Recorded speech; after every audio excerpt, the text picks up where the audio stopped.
That's enough. That's not. Kasi bago isip. Okay, basta yung po tayo. Makausap ko ang isip. Wag. Patayin ko na lang isip. Okay? At, saan po tayo? Sa 2 Timothy. Chapter 1.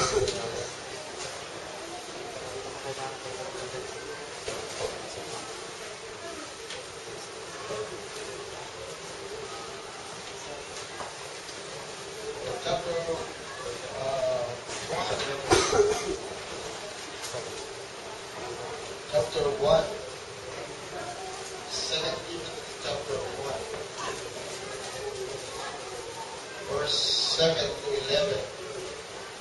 Mas maganda magsalita tayo para marinig ng mga boses. Ito lakas ko na.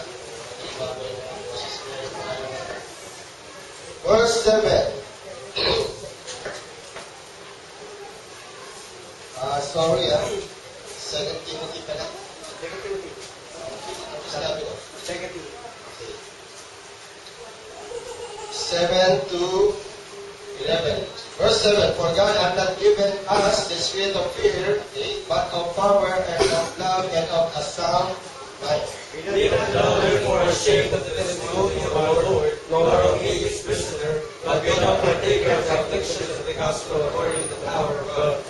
Who once saved us and called us with a holy calling, not according to our works, but according to His own purpose and grace, which was given us in Christ Jesus before the world began. But is now made manifest by the appearing of our Savior Jesus Christ, who hath abolished death, and hath called us our life, and hath our life through the gospel. Whereunto I appointed a preacher and apostle and a teacher of the Gentiles. Manahin po tayo, Lord. Maraming po salamat sa oras mo ito, ang gabi ito, ang araw na ito, Panginoon, ay nabigin po namin sa pangalan ng Jesus Christ. Panginoon, kayo kami nawa ng Banal na Espiritu, Panginoon, pinagdalangin, Panginoon, na ang pa, magbibigay ng susunod ko, Panginoon, yung salita, Maria, Banal na Espiritu, magbibigay sa akin, Panginoon, magpapagsahe mo, Panginoon, sa panahon ito, ay pananabahanin po sa bawat pananampalataya at hindi lamang po sa aming sa mga lahat. Maraming po salamat sa ibig niyo po, Panginoon. Sa inyong salita ng mga pangyarihan sa lahat at ginagamit po mga karamihan para sa mga bawat amin. Maraming po salamat. Dalangin po namin po sa pangalan ng Kristo Jesus. Amen.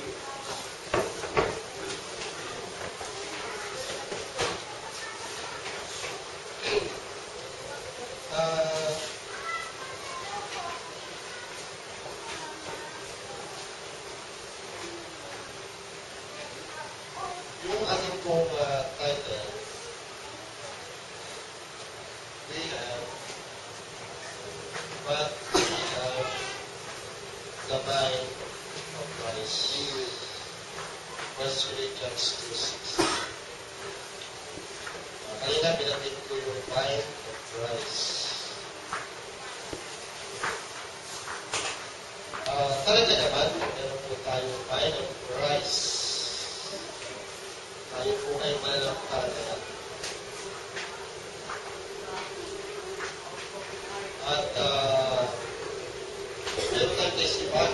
Hindi na lamang tayo, limitado lamang kasi tayo kay hindi naman tayo katulad ng Kristo na alam ang lahat. Pero pag pinagsama lahat ang mga mananampalataya, ato doon ang Kristo. Kasi pinubuo tayo ng Holy Spirit, di ba? They pour out the Holy Spirit. At nakalat ko sa ating kanin ikaw ay ligtas. Maaaring kung di ba kaisipan mo about kay Kristo, pero meron ka rin kaisipan kay Kristo. Ganun po tayo lahat. Kaya hindi naman mahirap pag-usapan si Kristo sa atin dahil meron tayong kaisipan ni Kristo sa bawat sa atin. Kung sasabihin ko sa iyo, ganito ang ginawa ni Kristo, ikaw ay maniniwala. Kasi, ang salita ng Diyos, inilagay niyo po sa atin. Kaya nga tayo may kaisipan kay Kristo.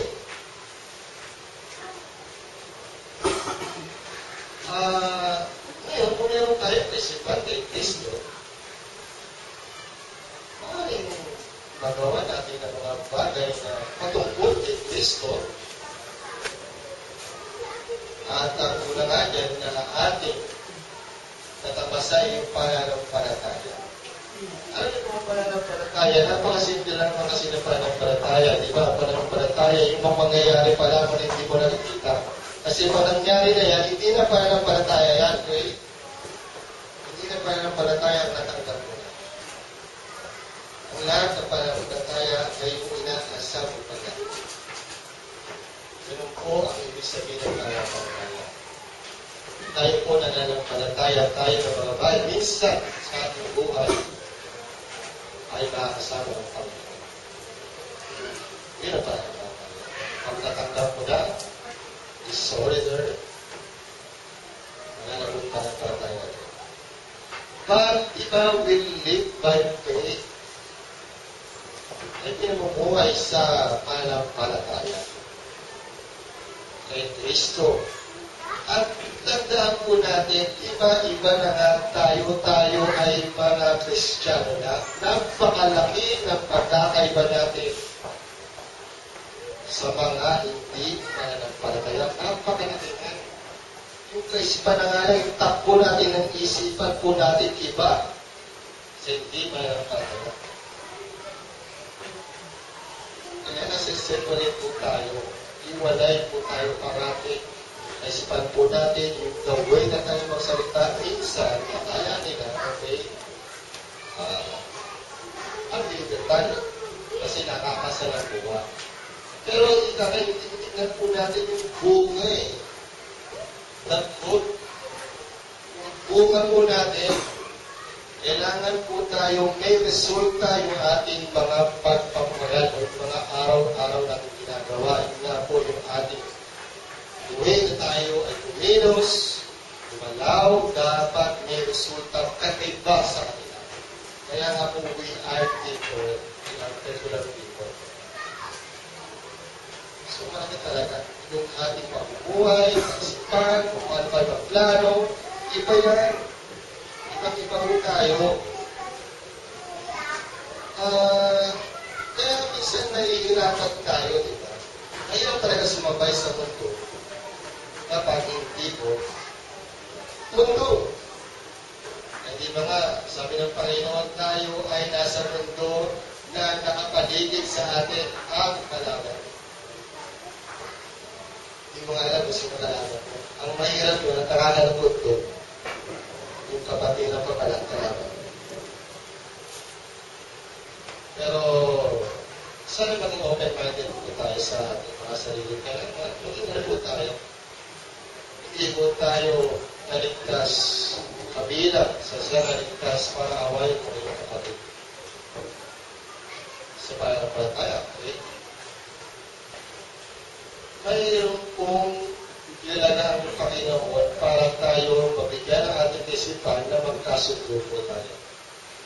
Sa isipan, sa ating mga plano, diba? Sa paglaban, ay nakakaisa.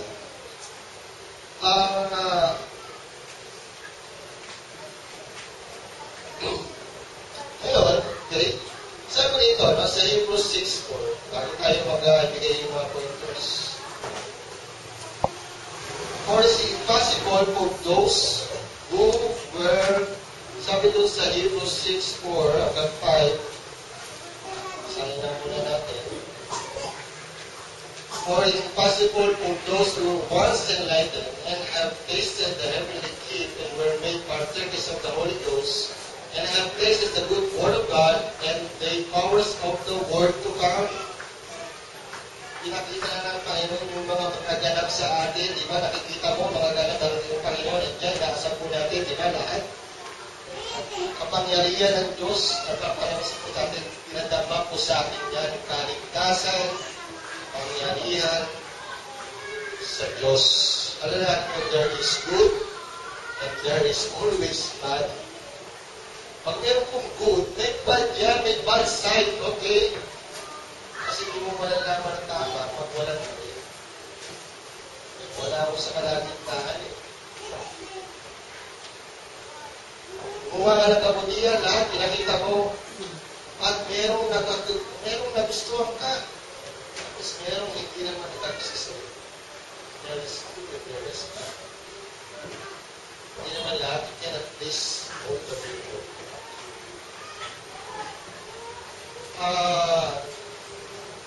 Ito yung nangyayari ko sa atin yan. Sabi ko, oo nga, hindi nag-aagos sa akin, meron naman umaayos sa atin, di ba gano'n?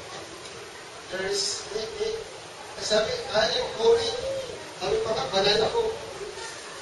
Sabi ng iba, ay hindi ba nandiyan? Sino ba talaga ang tamang mag-usga?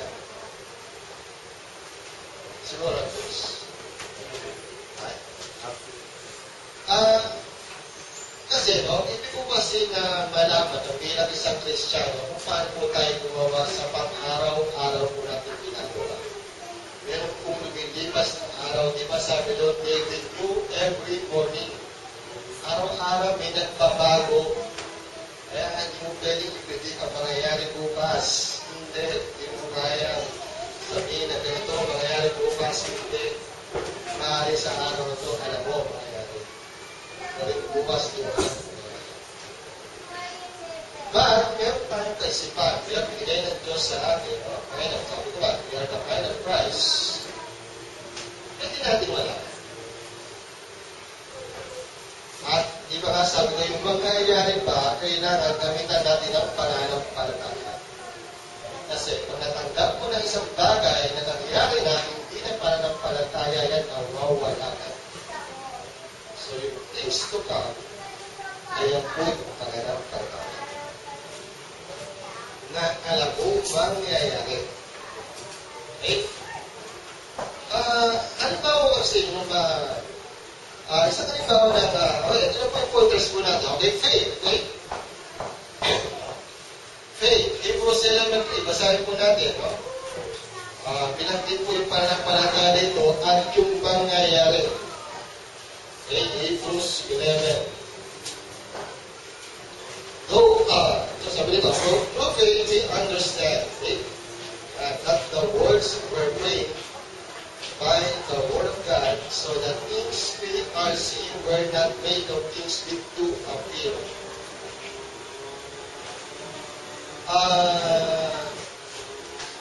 Kasama po tayo sa mundo, right? Yung ginawa po ang sanlibutan, nakasama po ang ating body. Ito, yung katawan, flesh. At yung ginagalawan po natin sa pang-araw-araw ay kinakailangan ng flesh.